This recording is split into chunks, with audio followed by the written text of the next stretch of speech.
The Pittsburgh Steelers look like they need help in the defensive backfield. Pundits, though, have been pushing for the team to sign a wide receiver for months. A veteran receiver is on his way to Pittsburgh in Marquez Valdes-Scantling. ESPN's Jeremy Fowler reported Monday night Valdes-Scantling plans to sign with the Steelers. Valdes-Scantling will be reuniting with quarterback Aaron Rodgers. Valdes-Scantling played his first 4 seasons with Rodgers with the Green Bay Packers. Free agent receiver Marquez Valdes-Scantling plans to sign with the Steelers, per source. Reuniting with Aaron Rodgers from their Green Bay days. The Steelers signed the veteran receiver after he worked out for the organization Monday. Pittsburgh previously expressed interest in signing Valdes-Scantling just before the regular season. But in late August, Valdes-Scantling chose to join the San Francisco 49ers instead of the Steelers. Both teams were trying to sign the receiver to their practice squad. In 5 games with the 49ers, Valdes-Scantling caught 4 passes for 40 yards. San Francisco released the receiver a day after placing him on injured reserve with a calf injury.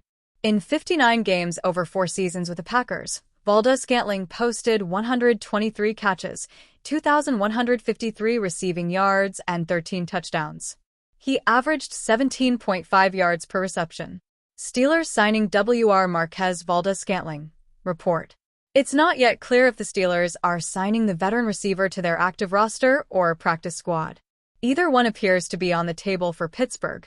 Steelers veterans Daniel Ekuele, Deshaun Elliott, and Isaac Seumalo all suffered significant injuries in Week 8. NFL Network's Mike Garafolo reported Monday that Ekuele sustained an ACL tear, which means he will be out for the rest of the season. There's a pretty strong possibility Elliott and/or Seumalo also end up on injured reserve this week. If that happens, the Steelers would have 3 open roster spots on the active roster. The team could use one of them to add Valdes-Scantling. Or they could fill the 3 spots with practice squad players and then add Valdes-Scantling to the practice squad. Valdes-Scantling hasn't been as productive since leaving the Packers after the 2021 campaign. But everywhere he's gone, he's continued to be a big play threat. Last year, Valdes-Scantling averaged 21.6 yards per catch with the Buffalo Bills and New Orleans Saints. Over 2 seasons with the Kansas City Chiefs, he posted 15.9 yards per grab in 33 contests. The veteran receiver played 141 offensive snaps in 5 games for the 49ers. During those 5 contests, he played 38% of the team's offensive snaps. Valdes-Scantling gives Steelers additional WR depth. The Steelers adding a receiver is not at all surprising. DK Metcalf has put together a strong start for the Steelers this season with 27 catches for 161 yards and 5 touchdowns. However, no other Pittsburgh pass catcher has more than 200 receiving yards. The team's number 2 receiver, Calvin Austin III, has just 14 catches for 167 yards in 5 games this year. Roman Wilson has come on strongly the past couple weeks. He had 4 catches for 74 yards and a score in Week 8. But Wilson didn't have more than 17 yards in any of his first 7 NFL contests to begin his career. If added to the active roster, Valdes-Scantling could compete with Austin and Wilson for offensive snaps.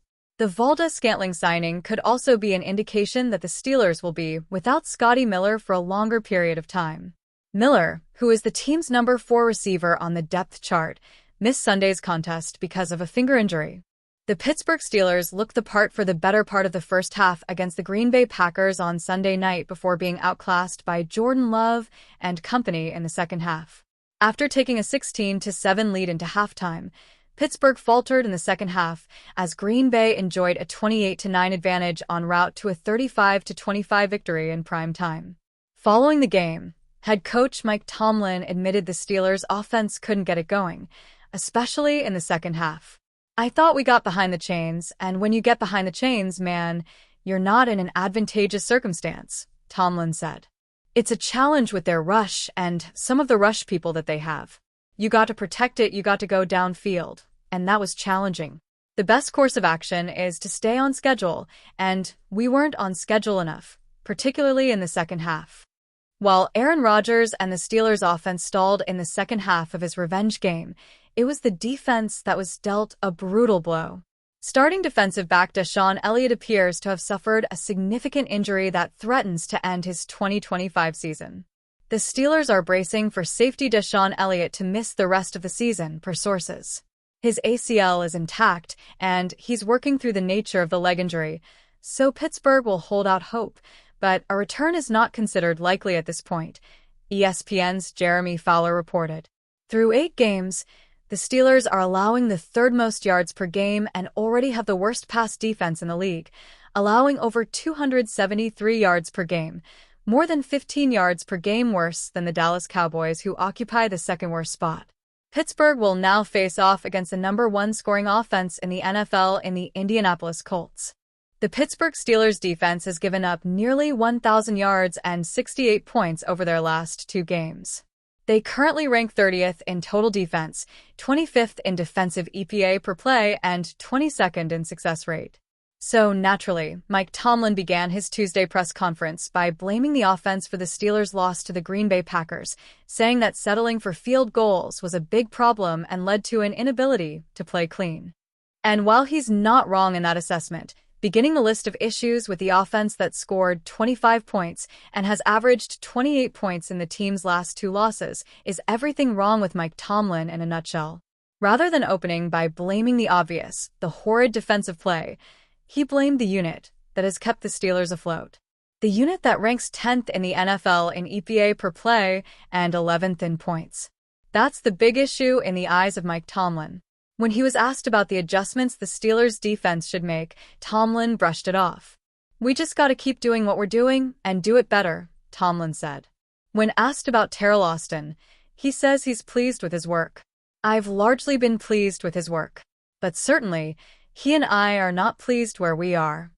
Hearing all of this after the defense squandered what should have been a win over the Bengals to get the Steelers to 5-1, and after that same defense surrendered 21 fourth-quarter points to the Packers, is why Pittsburgh will forever be in this purgatory as long as Tomlin is the guy in charge. The lack of innovation, the same nothing word salad press conferences that result in more questions than answers, the predictable defense that gets eaten alive by any semblance of a good offense. Something has to give at some point. But it won't. Whether you agree with me or not, we all agree that Tomlin isn't going anywhere. Not anytime soon, at least. This highlights the even larger issue at hand, which is that Art Rooney, too, is hampering the Steelers just as much as Tomlin by enabling this lack of frustration with mediocrity. Nothing changes if nothing changes, and the Pittsburgh Steelers are the patron saints of never changing anything, no matter how obvious it is that a new voice is needed.